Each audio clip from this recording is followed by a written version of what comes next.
सो दोस्तों welcome to money stocks. तो इस वीडियो के अंदर हम लोग बात करेंगे विप्रो के बारे में। तो विप्रो का अगर आप आज के दिन का परफॉर्मेंस देखोगे 0.53% की पॉजिटिविटी के अंदर क्लोजिंग हमें विप्रो इस कंपनी के अंदर नजर आ चुका है। 392 रुपीज़ की क्लोजिंग हमें विप्रो कर चुका है।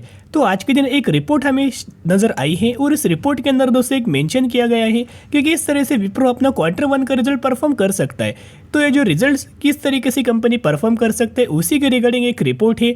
तो चलो दोस्तों बिना वक्त गवाए उस रिपोर्ट के बारे में हम लोग बात कर लेते हैं। तो चलिए सबसे पहले हम आ चुके रिपोर्ट्स के ऊपर। एक चीज दोस्तों इंपॉर्टेंट है, बहुत ज़्यादा मायने रखता है, एक पॉइंट नोट करना कि ये कंपनीज धीरे धीरे करके आपको आगे आने वाले समय के अंदर बढ़ सकते हैं। कोई बहुत बड़ी सडन रैली सडन तेजी आपको नजर नहीं आने वाली। धीरे धीरे करके कंपनी का परफॉर्मेंस हमें बढ़ सकता है।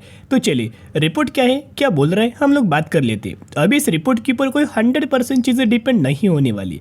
एक्चुअल कब रिजल्ट आने वाला है उसी दिन दोस्तों सब कुछ चीज़ें डिपेंड होने वाली हैं, लेकिन सिमिलर तरीके से रिपोर्ट्स आपको नजर आई है। तो इस तरीके से 80% चीज़ें आपको मैच हो सकती है। तो चलिए Q1 IT preview, week micro signal, dull quarter for IT firm में नैरो गाइडेंस। तो यहाँ अगर आप देखोगे इनका दोस्तों मानना है कि Q1 का जो परफॉर्मेंस है वो ठीक ठाक तरीके से आ सकता है। और उसके रिगार्डिंग जितने भी हमें IT सेक्टर की कंपनीज है जो basically specially banking financial services के अंदर प्रोवाइड करती है, जैसे कि विप्रो, इन्फोसिस, HCL टेक, विप्रो, जो भी कंपनी है बैंकिंग फाइनेंशियल सर्विसेज को अपना रिजल्ट परफॉर्म करते हैं, उस कंपनीज के अंदर स्लाइटली आपको Y-on-Y बेसिस के ऊपर हमें पैनिक लेवल नजर आ सकते हैं। ये इन्हीं लोगों को दोस्तों मानना निकल के आ रहा है। यहाँ अगर आप देखोगे India top 4 IT information technology firm यानी कि IT कंपनीज, उसमें इन्फोसिस है, HCL टेक है, विप्रो है एंड TCS का हमें नाम निकल के आ रहा है। तो इनका ये मानना है कि the firm are expected to post only a marginal increase sequentially, यानी कि जो करंटली Q1 रिजल्ट्स के अंदर जो IT सेक्टर का जो रिजल्ट्स आने वाला है, विप्रो हो, HCL टेक हो,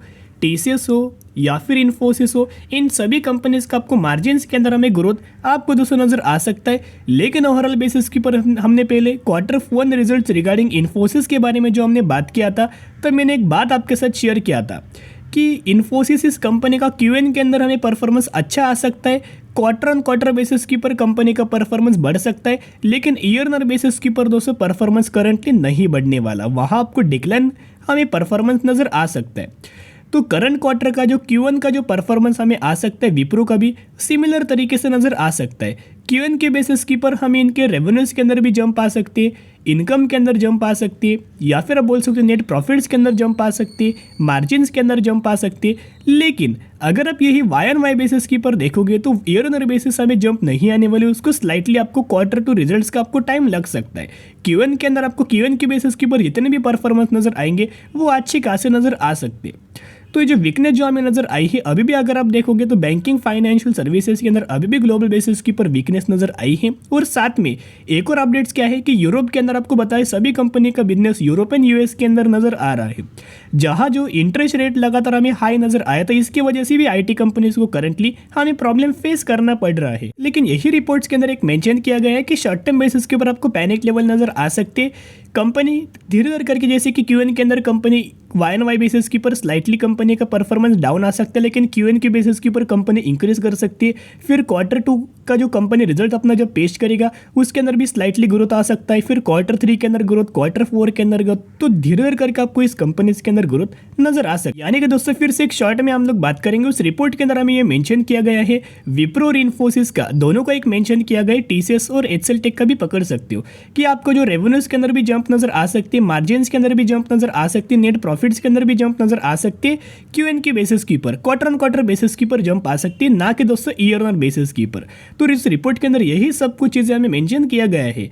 लेकिन विप्रो का जो Q1 का जो रिजल्ट सबको नजर आने वाला है, 13 जुलाई को विप्रो का Q1 का रिजल्ट अपना पेश करने वाले हैं परसों, यानी कि ऑलमोस्ट 2 ही दिन बचे हुए हैं। तो जरूर चैनल को सब्सक्राइब करके रख सकता कि जब भी मुझे विप्रो का Q1 का रिजल्ट नजर आएगा 100% हम लोग बात करेंगे। लेकिन दोस्तों करंटली अगर आप देखोगे ऑलरेडी कंपनी के अंदर ह्यूज अमाउंट ऑफ करेक्शन नजर आ चुका है। लेकिन यह अगर आप देखोगे अगर कंपनी का परफॉर्मेंस अगर बुरा भी आता है तो कोई ज़्यादा गिरावट आने का चांस नहीं है। तो एक पॉइंट नोट करना, आज के दिन भी अगर आप देखोगे जो डिलीवरी बेस्ड पैटर्न नजर आया है। 60% के आसपास ऑलमोस्ट डिलीवरी हमें आज के दिन विप्रो के अंदर भी नजर आ चुकी है। बेसिकली विप्रो के अंदर हर एक दिन दोस्तों अगर आप देखोगे तो 50% के ही आसपास 60% के ही आसपास डिलीवरी हमें हर एक दिन दोस्तों नजर आ जाती है। तो जिसकी वजह से बड़े बड़े प्लेयर्स की भी एंट्री इन अच्छी कंपनीज के अंदर, फंडामेंटल स्ट्रॉन्ग कंपनीज के अंदर भी हो रही है। तो एक रिक्वेस्ट मैं आपके साथ करना चाहूंगा, जितना विप्रो के अंदर गिरावट नजर आए, टीसीएस के अंदर गिरावट नजर आए, इन्फोसिस के अंदर गिरावट नजर आए, वो शॉर्ट टर्म बेसिस के ऊपर आ सकता है। तो इन शॉर्ट टर्म बेसिस के ऊपर कंपनी के अंदर बायोंडी स्ट्रेटेजी अप्लाई करना स्टार्ट करना, क्योंकि आने वाले समय के अंदर ऐसी फंडामेंटल स्ट्रॉन्ग कंपनी आपको कम प्राइस के ऊपर नहीं मिलने वाली। तो चलिए आज के लिए इतना ही। अगर आपकी वीडियो पसंद है जरूर वीडियो को लाइक और चैनल को सब्सक्राइब कर सकते हो। फिर मिलेंगे, बाय।